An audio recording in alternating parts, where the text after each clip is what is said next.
Good morning to you all, and we come back again to continue our looking at Book of Life, and perhaps to try and pull together a little bit the sort of process that's going on here. Here Teresa, the woman who desires to pray, wants to pray, struggles to pray.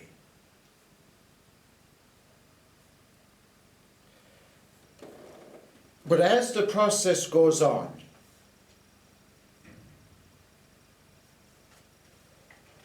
what then happens is that this experience of prayer changes her. It's one thing to learn how to pray, but the next stage, as I said, is accepting that this is going to change. Prayer, as she discovers it, or as she lives it out here, or lives its reality and its consequences, effectively is a journey into a new life.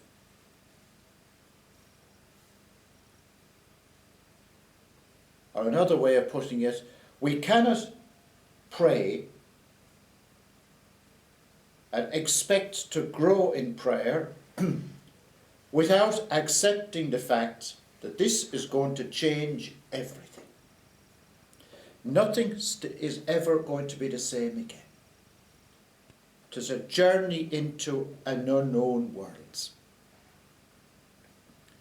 And what most of this book is about, or what Teresa is trying to communicate in most of this book, is the consequences of that. When we really put ourselves into the hands of God, or what it means to live before the face of an incomprehensible God. But not just an incomprehensible God, but a God who loves intimately and in a limitless way. So she's before a God who is of limitless love, but also whose ways are totally incomprehensible.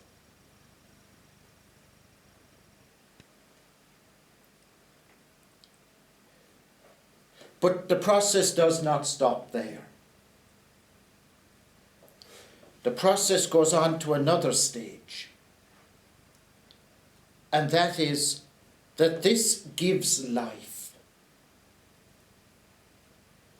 This takes a person out of their little world into something much bigger.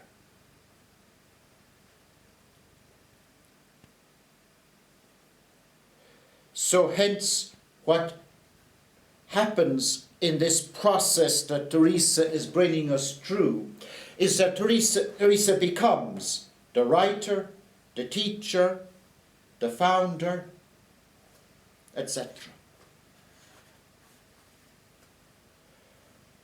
Not only is her relationship with God totally transformed, but her relationship with the world, with humanity, with existence, with everything is transformed.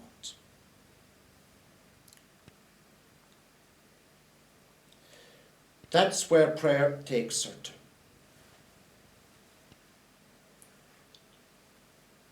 From learning how to pray, or failing to learn how to pray, to actually changing the world through her prayer.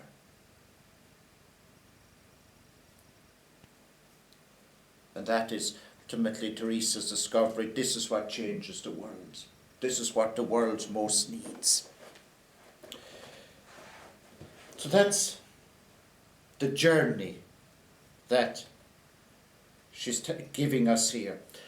And she is telling it to us from within, not from a distance, not from outside, but from the midst of the experience. So we're traveling with her in all the ups and downs of the experience, the struggles with each stage of it, each new development.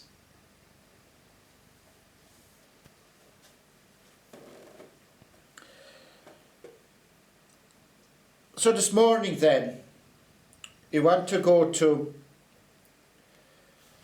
what is probably the best known episode in this book, and has really become well known thanks to Bernini and his sculpture of Teresa in ecstasy, which some of you may have seen in Rome, in the Church of Santa Maria della Vittoria.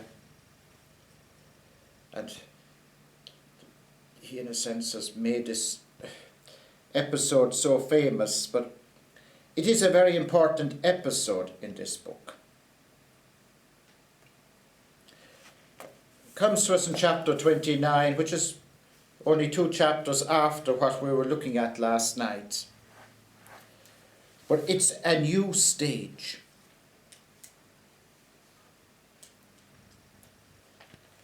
If the issue in what we were dealing with last night, chapter 27, was all around the call of Jesus in her life, how he was relating with her,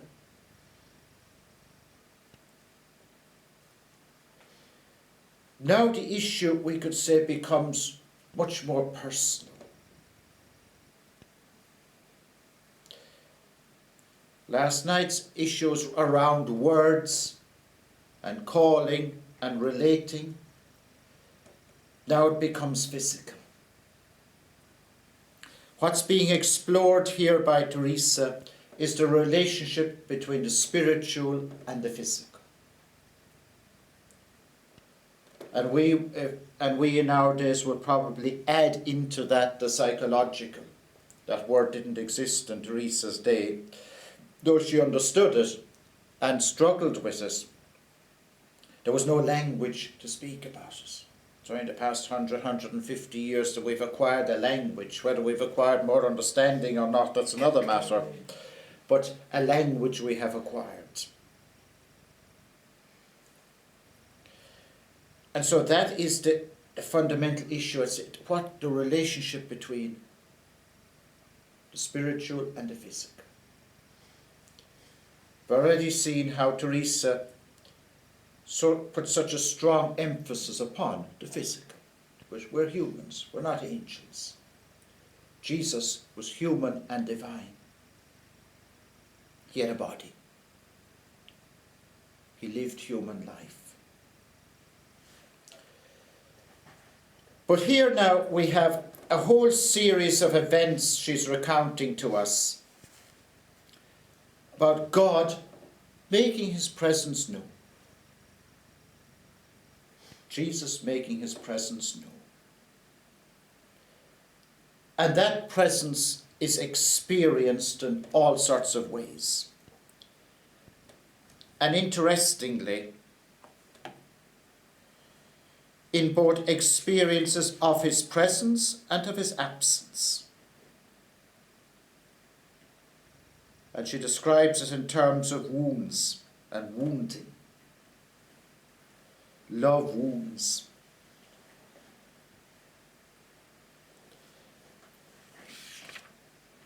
And so, okay, maybe I'll read the particular experience that Bernini tried to depict in his famous sculpture. So she has given us a series of experiences prior to this of a similar nature, but this is a very particular one.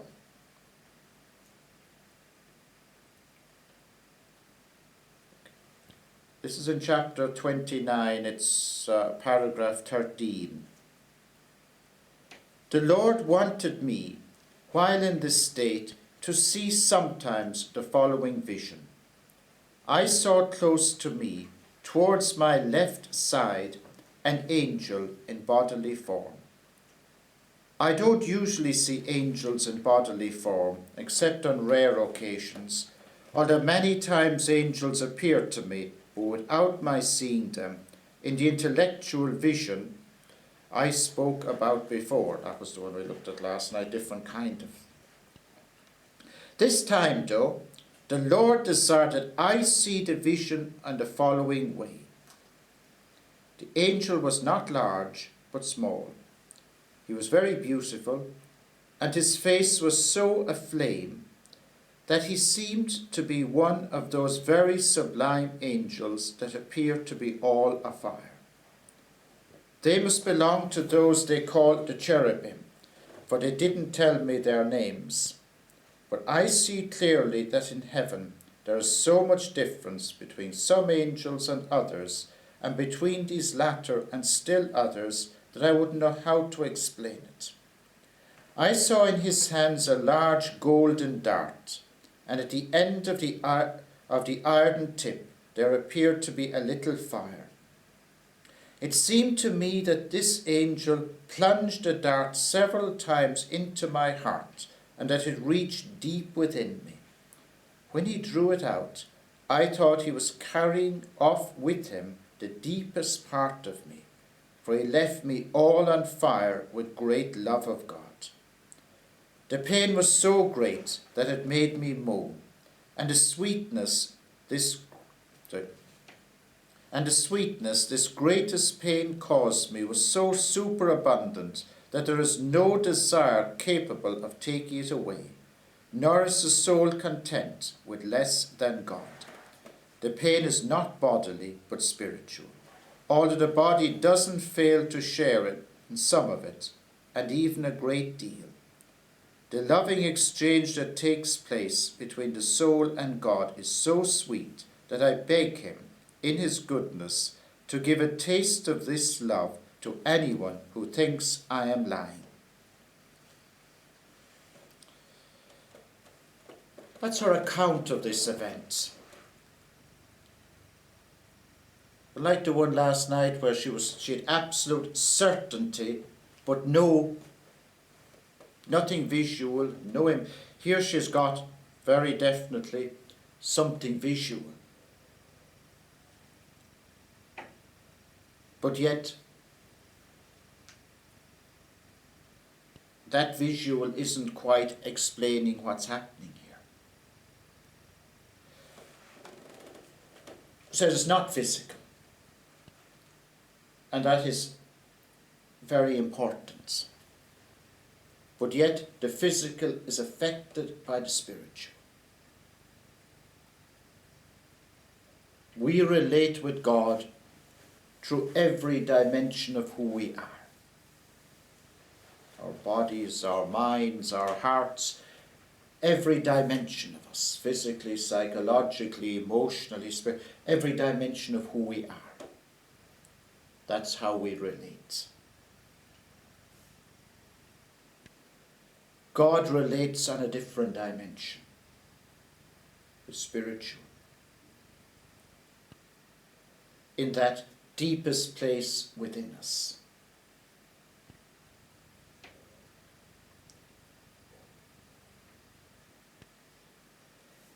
But the physical partakes in that. I just want to, before going on further with this explanation, I want to read another passage from Teresa. This is not from the Book of the Life, but from an article she wrote 10 years later. Because when she wrote this here, she's writing it not long after the event. But 10 years later, looking back on it, it's interesting to hear how she tries to explain it. Another type of prayer, quite frequently, is a kind of wound in which it seems as though an arrow is thrust into the heart or into the soul itself. Thus the wound causes a severe pain which makes the soul moan. Yet the pain is so delightful The soul would never want it to go away. The pain is not in the senses, nor is the sore a physical one, but the pain lies in the interior depths of the soul without resemblance to bodily pain. Yet, since the experience cannot be explained save through comparisons, these rough comparisons are used. I mean rough when compared to what the experience is, for I don't know how to describe it in any other way. For this reason, these are not things to be written about or spoken of, because it's impossible to understand them unless one has experienced them. I mention the interior depths this pain reaches, because spiritual sufferings are extremely different from physical ones. From this fact, I deduce how much greater the sufferings of souls in hell and purgatory are than what can be understood of them from bodily sufferings here on earth. So there, looking back on the experience with 10 years of reflection on it, she's the same dilemma. On the one hand, there's no other way of explaining this except in bodily terms, yet it is not bodily. Pain is not in the senses. Bodily pain is used as a comparison here. We're dealing with something quite different. And it's both pain and great delight, something that one would want to have and never want to lose. But pain in some very different way. She's struggling to explain something. But there's another dimension to this, and this is more important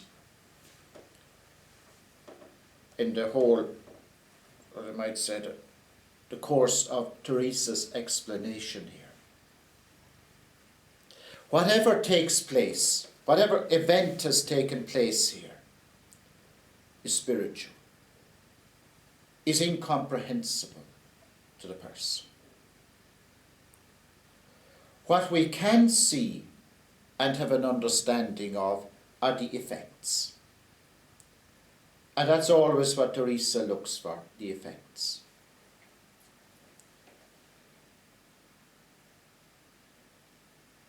Because that is always what a person has. Whenever experience of God is spoken about, whether it's in the scriptures or in Teresa or anywhere else, it is always the effects that are spoken about. And it's interesting, if you look closely at Bernini's statue, this is something he gets right. In Bernini's statue, the angel is there holding the arrow, and the arrow is pulled out. Whatever happened has already happened. Bernini is not trying to depict the event that took place. He's depicting the aftermath. And that's what we've always got in any spiritual experience, the aftermath. And everything that she's trying to describe here, that's what it is. Because a human being can never engage directly with an experience of God. But with the result, the aftermath. And here what it's going to be is this delight, this pain, this sense of having been wounded, this profound experience of love that has gone to the deepest place within the person, but then has an effect on the entire person, every dimension of the person, emotionally, spiritually, psychologically. It cannot possibly be doubted. There's a certainty that it has taken place. There's a certainty that it changes everything. Person cannot go back to what it was beforehand. And there's a purpose to this. though the person may not see the purpose immediately, there will certainly be evidence of a growing in love, growing in virtue, a giving of life in some way.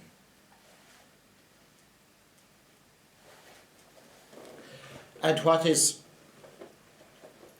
significant here, this comes in Teresa's book here, not long or just before, in fact just before, both chronologically but also in the way that she's recounted the events here, before the foundation of her first convent, San Jose in Avila. In fact, the next chapter on she'll start the preparations for this will begin. Somebody mentioned John the Cross before we began this. Teresa, John the Cross doesn't know Teresa at this stage, they haven't yet met. But years later, after Teresa's death, when John will be writing his Living Flame, and in that book he deals with some of the rarer gifts that the Holy Spirit gives to certain people. And one of those rare gifts that he deals with is the gift that certain people are called to be founders. Certain people, he said, who are given a spirit, a spiritual gift of God that bears fruit in their followers. The gift is given to an individual, but this is a gift that's going to bear fruit in many, many followers. And he uses there a traditional image that the church has often used to describe this gift, now the mustard seed in the gospel that grows and bears fruit. But John then, interestingly, links his explanation with this event here.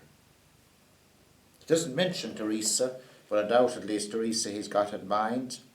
And by then John has almost certainly read the book of the life. And he says that this seed is planted with a fire, with a dart in the heart, the middle of the heart, of the centre of this person. Right in the depths of the person, the Holy Spirit plants this seed, this dart, using the imagery here, that will grow and develop. A rare gift, he said, given to individuals, but not for the individual, but for many, many people. And Teresa, that is how Teresa, this event here, this deep wounding of the love of God, somehow leads us into the bearing fruits, which of course she could not have seen at this stage, or whether she consciously linked them or not, but a person who encounters God, meets with God, has experience of God, has to act upon it. There's always a purpose to these experiences. The person has to do something. There's always a fruitfulness, a bearing fruit. Because the gifts of God, the great gifts of God, aren't given to an individual to be some kind of a personal possession. They're given for the church, for the world, for humanity. They're given to do good, to bear fruit. And that's what happens here. That's where this event goes to. This little fire, whatever is set on fire within this, but this fire gives fire. The image of fire that Teresa uses. I just want to read on just a little bit what next thing that she tells us here. Just reflect, she goes on to reflect a little bit on the experience. On the days this lasted, I went about as though stupefied. I desired neither to see nor to speak, but to clasp my suffering close to me. For to me it was greater glory than all of creation. So there's a turning in, and she wants to hold on to this, want to clasp it close to me. The desire to be alone. That's another strong indicator.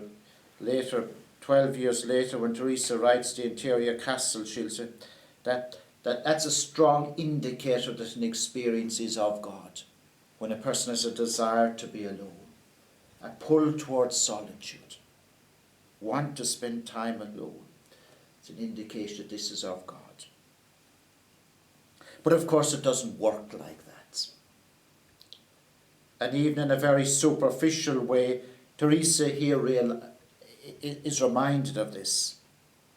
She said, sometimes it happened when the Lord desired that these raptures were so great that even though I was amongst people, I couldn't resist them. So it happened among people, which she didn't want, but that the Lord desired. To my deep affliction, they began to be made public. The person doesn't want this yet. The Lord desired. It's interesting that she doesn't want these made public, but she has a sense that the Lord desires them. She is entering ever more deeply into being God's servant here, God's instrument. Something being made known, even though she herself, the whole pull is away from that. After I experience them, I don't feel this suffering so strongly. Rather, I experience what I mentioned before in that other part, I don't recall which chapter, which is very different in many respects and more valuable. So it goes in and out of this. But when this pain I'm now speaking of begins, seems the Lord carries the soul away and places it in ecstasy. Thus there's no room for pain or suffering, because joy soon enters in. May he be blessed forever, who grants so many favours to one who responds so poorly to gifts as great as these. So she has this, that this gift is not for her. And the sense that this is what the Lord desires is not for her. It's becoming public. And it's becoming public in many ways. Not so much that what's happening deep within her, because that cannot be. No, who else can know that? She struggles herself to know that. But the fruits of it, the results, taking the form of teaching, founding, and writing, and the influence she has upon so many other people. That's really happening from now on. Prayer is out there. The gifts of God can never be held by a person. I want to hold on to them. She can't. They can't be held on to by a person. The gifts that God gives, they're not they can never be personal possessions. And that's what she's learning here. She's giving herself to God at an ever deeper level. She has less and less control of or understanding of what's going on,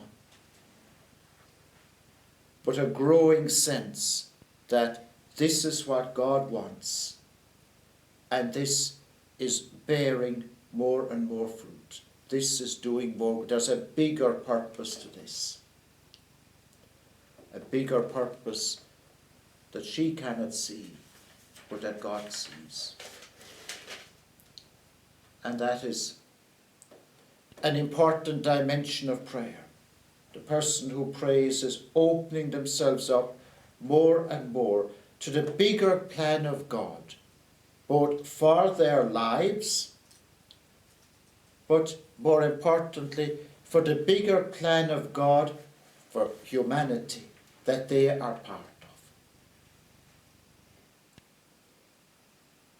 of. And Teresa's become more... There's a bigger plan for her life, but she is part of a bigger plan that God has.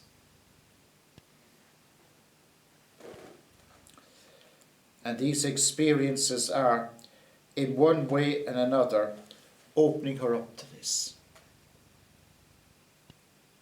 So, which brings me to, I suppose, my advice to somebody reading this, particularly these chapters 22, 23 to 31. Don't get too bogged down in the detail of the events she's recounting, but try rather to see the bigger picture. What is changing here? What is taking place?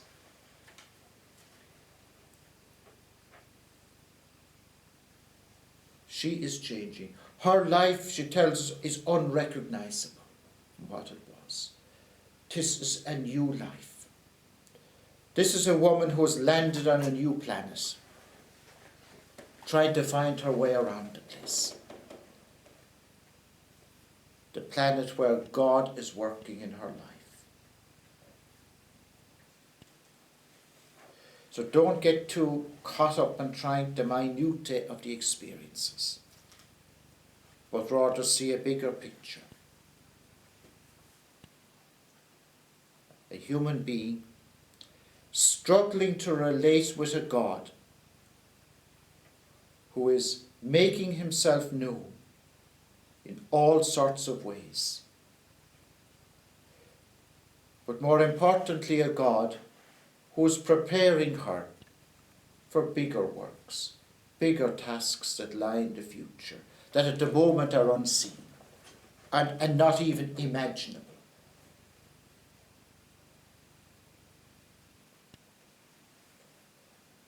And for all of us and anyone who sets out on this road of prayer, that's where it takes us.